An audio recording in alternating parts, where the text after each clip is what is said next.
ॐ गणेशाय नमः पादौ पूजयामि। ॐ विघ्नराजाय नमः जानूनि पूजयामि। ॐ अक्वाहनाय नमः ऊरु पूजयामि। ॐ हेरम्भाय नमः कटिं पूजयामि। ॐ कामारसूनवे नमः नाभिं पूजयामि। ॐ लम्बोदराय नमः उदरं पूजयामि। ॐ गौरीसुताय नमः सनो पूजयामि। ॐ गणनायकाय नमः हृदयं पूजयामि।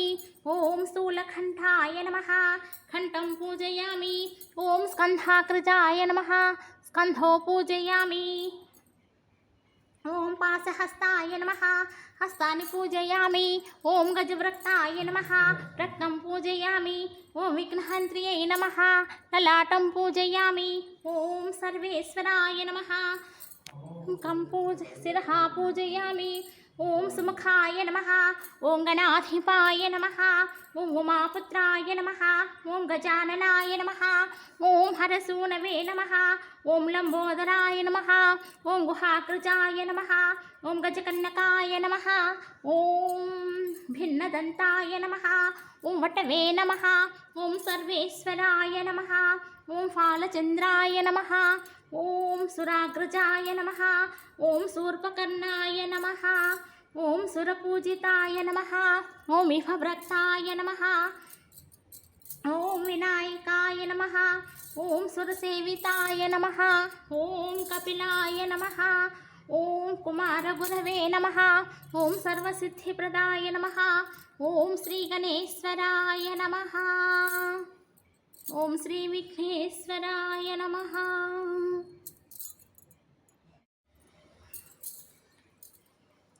संकटनाशकनेशस्तोत्रं नारदवाच प्रणम्य शिरसा देवं गौरीपुत्रं विनायकं भक्तावासं स्मरे नित्यं आयुः कामार्थसिद्धये प्रथमं वक्रतुण्डं च एकदन्तं द्वितीयकं तृतीयं कृष्णपिङ्गाक्षं गजवक्त्रं चतुर्भुजं लम्बोदरं पञ्चमं च षष्ठं विकटमेव च सप्तमं विघ्नराजं च धूम्रवर्णं तथाष्टकं नवमं फालचन्द्रं च दशमं तु विनायकम् एकादशं गणपतिं द्वादशं तु गजाननं द्वादशैतानि नामानि त्रिसन्ध्यपटे नरः न च विघ्नभयं तस्य सर्वसिद्धकरं प्रभो विद्यार्थी लभते विद्यां धनार्थी लभते धनम् पुत्रार्थी लभते पुत्रान् मोक्षार्थी लभते गतिम्